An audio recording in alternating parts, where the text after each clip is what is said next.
It took just 6 months for anorexia to get a grip on Beth O'Brien, to change her from a happy teenager at a healthy weight to a girl living on 30 calories or 1 cracker a day, eventually being tube-fed in hospital.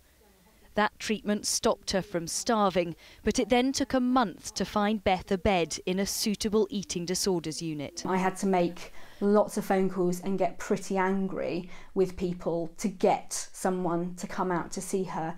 And in this day and age, that shouldn't happen. If Beth needed cardiac support, for example, a phone call would be made, a doctor would have come to see her straight away.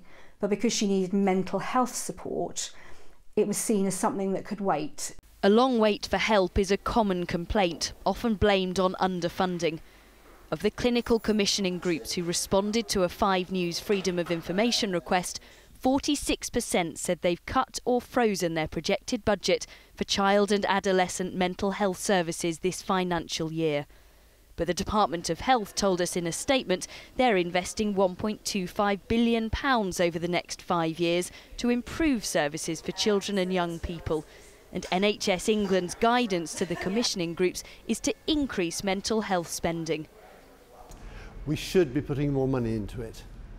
There are lots of opportunities for doing that. The 5-year forward view has identified children's services as a priority and has given extra money for that purpose. But the reality seems quite different.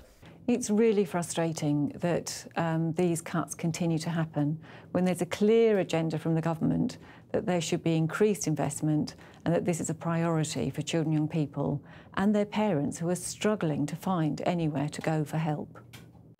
Like Fran, who's pleased Beth is now getting treatment, but it's at a unit 200 miles away. She can only afford to visit twice a week, and it's taking an emotional toll on the whole family. If she was local and we could visit her every day, she wouldn't, I think, feel the sort of feeling that she has at the moment, which is that she's done something wrong and therefore she's had to be sent away from her family. Her condition necessitates her being an inpatient, but if we could see her on a daily basis, the impact would be much reduced of that. Fran says Beth needs more help closer to home now. She's yet to see evidence of the funding she says her daughter and others so desperately need. Tessa Chapman, 5 News.